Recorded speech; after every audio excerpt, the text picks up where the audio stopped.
Assalamualaikum warahmatullahi wabarakatuh. Saya Fidiana Zahara, konselor yang kemarin membantu dalam kegiatan Mayang ID. Alhamdulillah kegiatan yang telah diselenggarakan oleh Mayang ID cukup berjalan dengan lancar dan juga mendapatkan apresiasi yang baik dari para peserta.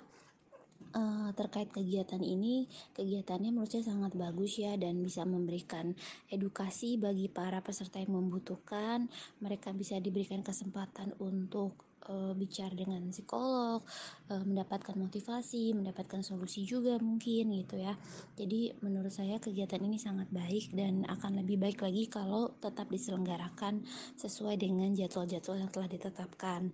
Lalu untuk rangkuman isi konselingnya sebenarnya lebih kepada edukasi ya, psikoedukasi, terutama kepada guru-guru muda, bagaimana mereka itu menghadapi siswa-siswanya yang mungkin usianya masih sangat dini, yaitu mulai dari 3 tahun sampai usia 7 tahun.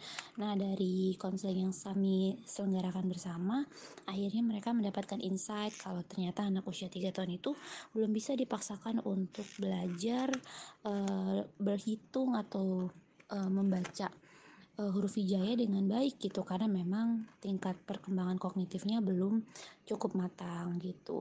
Dan dari situ akhirnya mereka mengerti kalau memang anak usia 3 tahun itu tidak bisa dipaksakan. Jadi memang hanya yang bisa mereka lakukan itu paling tidak mengenalkan huruf-huruf hijaya, tapi tidak bisa memaksakan mereka untuk bisa membaca dan mengaji dengan baik.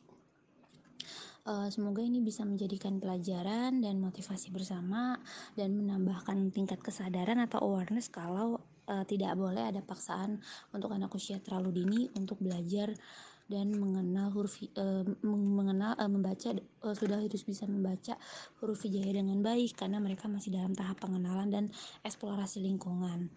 Oke, mungkin untuk quotes terakhirnya tidak jauh-jauh dari hasil konseling yang kami selenggarakan, yaitu alangkah lebih baik jika anak usia 3 tahun itu tidak perlu dipaksakan untuk belajar membaca, tapi hanya boleh dikenalkan dan biarkan mereka memiliki kesempatan untuk mengeksplorasi lingkungan sekitarnya supaya mereka itu nantinya akan lebih siap ketika menerima pembelajaran yang lebih berat di usia yang lebih tinggi.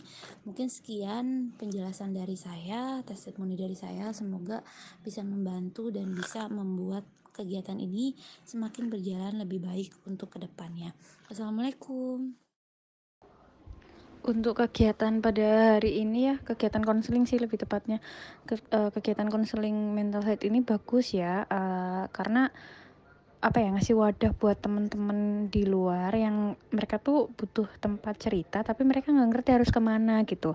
Jadi kayak tadi tuh salah satu kliennya itu satu peserta ya itu tuh di daerah mereka tuh nggak ada psikolog gitu, nggak ada layanan psikologi, jadi dia tuh butuh tapi dia nggak ngerti mau ceritanya kemana gitu.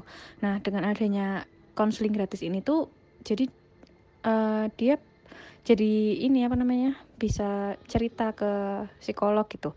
Terus yang satunya juga di wilayahnya itu ada psikolog, cuman terkendala sama biaya gitu kan. Jadi apa, kegiatan ini tuh bisa memberikan wadah buat teman-teman di luar sana yang emang mereka tuh lagi butuh gitu, dan kebetulan ada acara ini jadi pas banget, terus sama mereka akhirnya ikut gitu.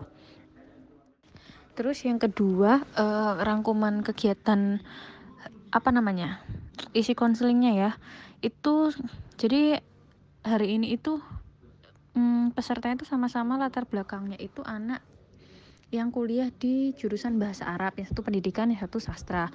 Nah, terus masalahnya tuh sama gitu. Jadi mereka itu punya kendala di lingkungan yang akhirnya membuat mereka jadi apa ya, kurang motivasi gitu untuk nyelesain tugas akhirnya gitu.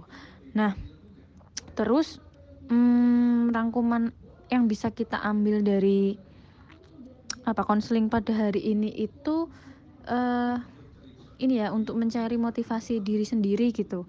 Jadi lingkungan sudah mendukung, kemudian dari sendiri itu apa nih yang lebih menguatkan biar kita tuh lebih semangat lagi untuk menyelesaikan tugas akhir gitu. Karena kalau misalnya cuman motivasi dari lingkungan tapi nggak ada motivasi dari diri sendiri, itu juga kurang maksimal jatuhnya gitu. Jadi tadi yang disarankan atau apa, mereka dapat insight-nya tuh di situ, bahwa apa nih motivasi yang bisa muncul dari dalam diri saya sendiri. Itu yang pertama. Yang kedua, mereka itu sama-sama cemas untuk berhadapan dengan dosen.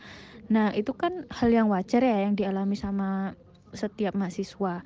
Nah, insight yang mereka dapat itu bahwa apa yang mereka pikirkan itu nanti belum tentu akan terjadi gitu. Jadi nggak masalah mereka berpikir hal yang yang negatif, aduh nanti dosenku gini, aduh nanti dosenku gitu, itu nggak masalah. Tapi kita juga harus menyikapinya dengan hal yang positif, bahwa itu semua nanti akan berdampak positif ke kita. Jadi saran atau kritik dari dosen itu akan membangun untuk kita. Jadi mau nggak mau kita juga tetap harus menghadapi gitu. Toh juga tadi dari ceritanya mereka, ketika mereka berpikir yang dosennya bakal gini, ketika mereka berhadapan juga itu nggak terjadi gitu kan. Jadi yaitu insightnya mereka cemas itu wajar, tapi kita tetap bersikap yang bijak. Nah, bahwa ketika yang kita pikirkan itu nanti belum tentu terjadi. Jadi ya sudah, kita hadapi saja kayak gitu.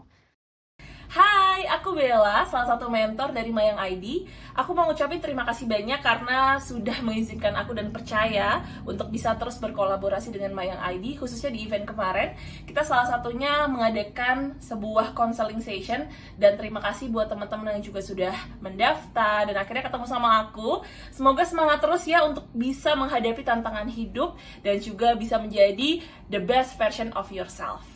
Dadah, thank you so much Mayang ID.